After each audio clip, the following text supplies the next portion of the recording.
This is an official Goddess Productions remix.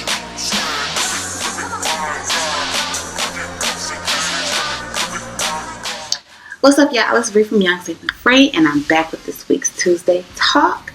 And for everybody that's new to my channel, welcome. My name is Brianna. I am the founder and creator of Young Safe and Free. I fidget a lot. Another interesting thing about me that you'll notice in every video. I don't really know what I have going on today. And for everybody that's been back, welcome back to my channel. I hope you all are part of the family and decide to subscribe to my channel. It's free. Go ahead and do it. Hit the notification bell so you never miss another video from me. And before we get into it, I have one more thing. Are you subscribed to my mailing list? And are you subscribed to, have you liked my Facebook page? If not, what you waiting on? Like, just go do it. I'm gonna give y'all a minute to do it, okay?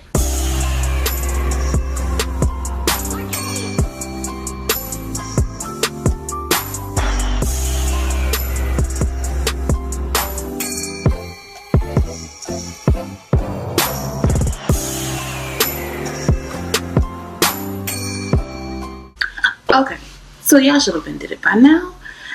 So I guess we're gonna be talking. I guess we can go ahead and get into it, and we're gonna be talking about the this whole Rihanna situation. I don't know why I just blanked on that. We're gonna be talking about this whole Rihanna situation. If you guys have not been keeping up what's going on in the media, so apparently Rihanna has said she was ready to start a family. She didn't care if she had a man or not. She was gonna do it by herself because she doesn't need both parents to raise a child. You just need love. Oh my God, there's something in my eye. And so everybody was like, oh my God, she can't do that, blah, blah, blah. And it was so controversial when it happened. But it kind of made me laugh because Rihanna has been controversial for quite some time. Ever since she switched up who she was as an artist, it's everything she's done has been controversial. And it really made me laugh because I grew up in the era where Rihanna first came out. I was in 7th grade when her first album dropped with Pon de Replay and all that stuff, and she was like this glitzy pop girl. And now she's not that. After her relationship with Chris Brown, she became very dark, and yeah, like she just changed as a person, as a whole. And I was here for it. I liked the change, but ever since then, it seems like everything she does is controversial. So whatever, y'all gonna leave my sis alone. But yeah, so when I first saw what happened, I wasn't really sure how I felt about it. And I guess I have a little bit of a biased opinion, a little bit, maybe, only because I grew up in a 2-parent household, and I still feel like there's things that I missed out on as a kid growing up in a 2-parent household, so I could only imagine what it's like for someone in a single-parent home. And I guess for me, the main thing that I thought about was, how do you explain that to a child? That, well, one, because she has different options as far as having children. She can adopt children. She can go through IVF. She can do, she can go to a donor or whatever. And I guess I'm just thinking from a psychological point, how do you explain that to a child that, oh, I decided to have you by myself. Your dad doesn't know that you exist. Like that, how do you come to that conclusion with the child? Like, how do you explain that? Because I can only imagine explaining that, like, one, because you can't really wait a long time to explain that, because at some point the child is going to notice that having a father is a normal thing. And then, because children are curious, when they ask that question, how do you respond? Because there's so many questions that go when you don't know. There's so many questions that they have, like, why doesn't my dad want to be part of my life? And then I have this built up resentment for something that person couldn't control. Their father could not control that they are here. It was not necessarily in their will, per se. Especially if she had went to a donor. It just, how do you respond to that as a child? Like, oh yeah, you don't really have a father. I got you from a sperm donor.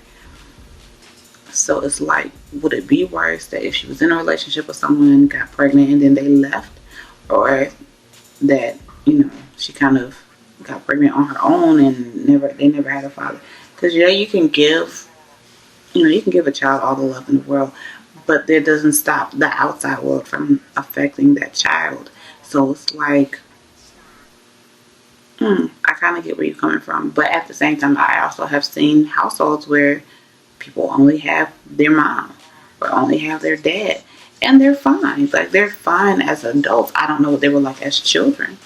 I'm trying to think. Like, growing up, I did have one friend, and it was just her mom, and her brother, and she never really talked to me about her dad.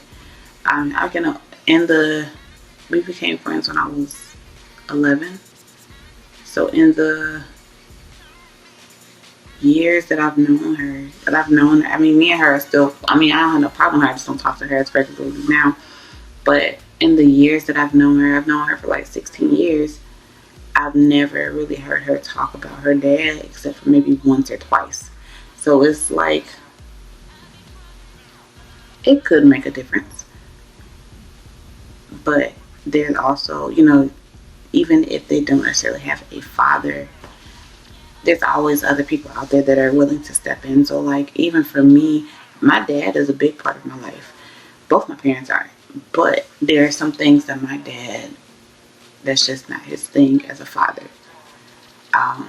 He's like, sometimes he's like a silent partner type thing. Like, he got your back no matter what, but he doesn't always say things when he should.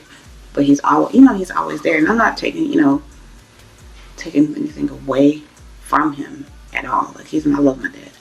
That's just not his personality all the time, to be like extremely affectionate. That's not my dad. But my pastor, he is that way. And he's always supported me. He's always been there. He's always, gave me this love that I felt like I needed from even as a child. And sorry, I keep pushing these braids back. They get on my nerves just a little bit because they're all in my face. No, I've never had my hair like this before, so I didn't know how this was gonna go.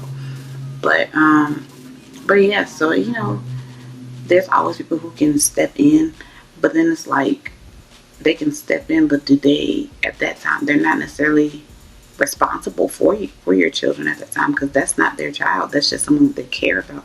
But they still have their own things they have to do. So it's not like their responsibility. As a mother, I feel like moms always get the short end of the stick.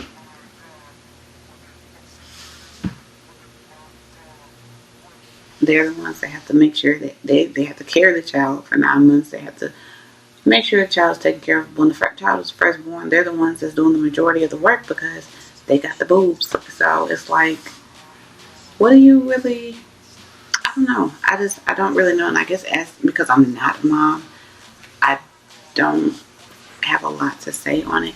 But I have seen some cases. I did have an ex who had a child that he was raising on his own. And from the day that me and him started dating up until even now, his son calls me mama. He thinks that I'm his mom, like, because his mom is not there. So it's like, you see that void is there. So it's not that my ex didn't love him. It's just, that was something that was missing for him. And I don't think that I completely agree with Brianna, doing what she wants to do. She's grown. She can do what she wants to do. She got the money to do it. But I don't know. I just don't really know how I feel about it, I guess. Because I understand where everybody's coming from. Like, you can't do that. And, that's not going to always work. Because she's going to be spread thin and she's going to need help. But that doesn't necessarily mean that she doesn't have help either. So, I guess it just depends on the people that are helping her, because those people are going to help form the opinions of that child. What if she has a girl and everybody around her is like, I hate men, all men are dogs type thing? Then she's going to have this preconceived notion that's how men really are, instead of having, that one man that is, her father, that can be there to show her, hey, all men are not like this. Like, you know what I'm saying? Like somebody to come to balance everything out. And that is absolutely necessary. So like I know with one of that same ex, he was teaching his son all kind of crazy stuff about women. I'm like, do not teach him that. That's not okay. Like, why would you teach him that? Because that's all he knew. Because his mom was the same way as his son's mom. And it's a cycle going, but it's like, how do you stop that from happening? You can't really stop it. The best thing you can do is be the best person you can be for your child. And that's the thing. If a child sees a healthy person, healthy relationships, healthy interactions with people, then they're going to have, that's the best thing they can do for them. And I think Aisha Curry said something like that. She puts her marriage before her children because seeing a healthy marriage will help her children develop. This is, the notions of this is what a healthy relationship looks like. You know what I'm saying? Like, so yeah, I don't, without, having the full story as far as how she's going to be living, like if she's going to have a lot of people in and out the house, if she's going to have a steady support system, it's kind of hard to make that notion. But what do you guys think? Let me know in the comments down below and we'll talk about it. And be sure to like, comment, and subscribe, and I'll see you all in the next video. Bye.